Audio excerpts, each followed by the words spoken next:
Hey everybody, welcome back. It's my back issue bin diving video, episode 4. I'm going back to the 50-cent bins. These are the books I found this week in my comic shop.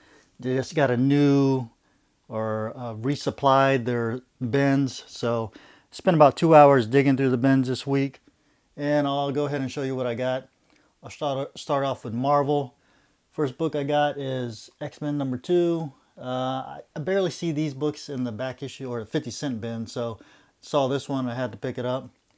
And to go with that, I also got issue number 3. And this one is actually a newsstand edition, so that's kind of cool. It's not worth anything, but I enjoy Jim Lee, I enjoy the X-Men, so put them together, great combination. Next book I got is Incredible Hulk, number 268.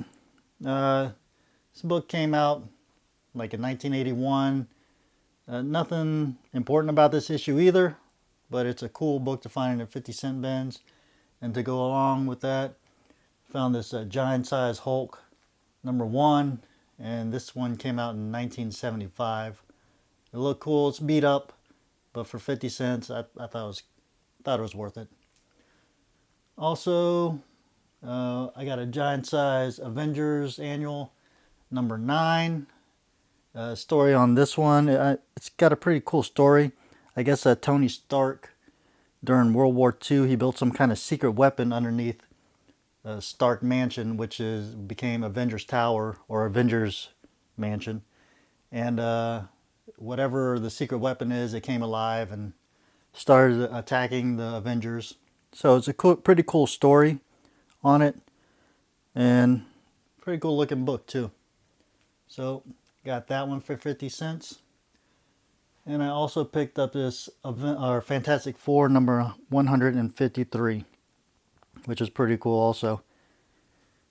Alright, going on from there, picked up Amazing Spider-Man number 351. It's in really good condition, so decided to pick that up. It's got Bagley or Bigley, however you pronounce his name, doing the artwork. Another book I found in the 50-cent bin, which is kind of surprising because you don't normally find these Uncanny XMens, especially this early. It's 179. It's where Kitty Pryde agrees to marry Caliban so that they could cure Colossus, or heal Colossus at least. It's also got the first appearance of, I believe, Leech and the Healer. So that's pretty cool. Next book I got is Heroes for Hope, starring the X-Men. This book, the proceeds donated to the famine relief and recovery in Africa. Looking through this book, there's actually a lot of writers and artists on this book. Just to name a few writers, we got Chris Claremont, you got Stan Lee, Stephen King, Alan Moore, and even George R.R. Martin had a hand in writing this. So I thought that was pretty cool.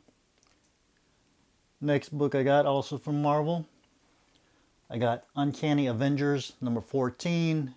In this book, the significance of this book is that the Hand steals the corpse of Bruce Banner when he died, so they could resurrect the Hulk. Now this all happened before Immortal Hulk, so it's kind of a tie in between. So pretty cool. Next, from Marvel, I got Web of Spider-Man number 90. It's the 30th year anniversary edition. It's got a preview appearance of Spider-Man 2099 in it, and also has the first appearance of a Venom/Galactus character. So pretty cool. Next book I got is a New X-Men number 117. And this book, you get the first appearance of Beak and the first appearance of Glob Herman. Now, what's weird about this book is I didn't realize this when I was buying these books back in the days, because I have some Grant Morrison runs on New X-Men, but these books are like small. They're like short compared to the regular size, if you can tell the difference. See where this one ends up and how high this one is. So I thought that was kind of strange. I don't know how long they did that for, because modern books today, like, let me grab this store. I mean, they're back to the regular size. So I don't know how long they did that for. I thought it was kind of weird. All right, next up, I got Marvel Comics Presents Weapon X number 73. It's another tie-in to the whole Weapon X story about how Wolverine got his adamantium in his body. All part of the Weapon X experiment. And to kind of go along with that, found this in the back issue bin. And this is Daredevil number 232. And this one you got the first appearance of Nuke, which was Weapon 7. So it's cool to find that in the 50-cent bin. That's it for my Marvel. Now from DC, I got a couple of things here. Not kind of DC, but not really. From this one I got Superman. And this was, I guess, a free book from Radio Shack. And it talks about the TRS-80. We used to call them Trash 80s. I learned how to do a program like GW Basic, I think it was, when I was in junior high on these computers.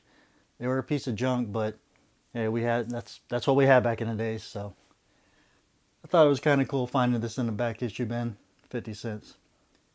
And finally from DC, I got Sandman number 38. Anytime I see some Sandman books in the 50-cent bins, I'll definitely pick them up.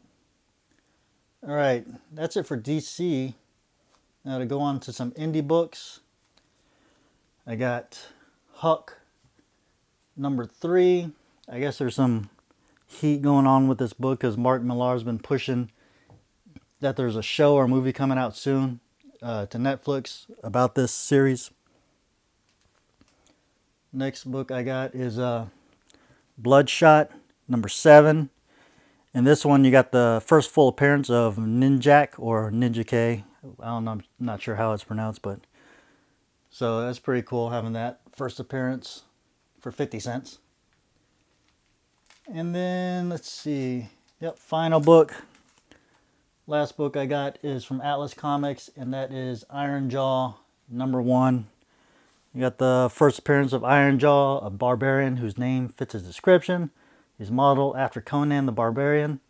The cover art on this is by Neil Adams. Yep, so that's it. Those are the books I got out the 50-cent bin. Some pretty cool little, minor keys in there, and some cool looking covers. It was a fun day of hunting. So hey, if you guys enjoyed the video, could you please leave a thumbs up? If you're not subscribed, hit the subscribe button, hit the bell for notifications, leave comments below. Check out my Instagram at icollectalot, and I'll talk to you guys again later. All right, bye.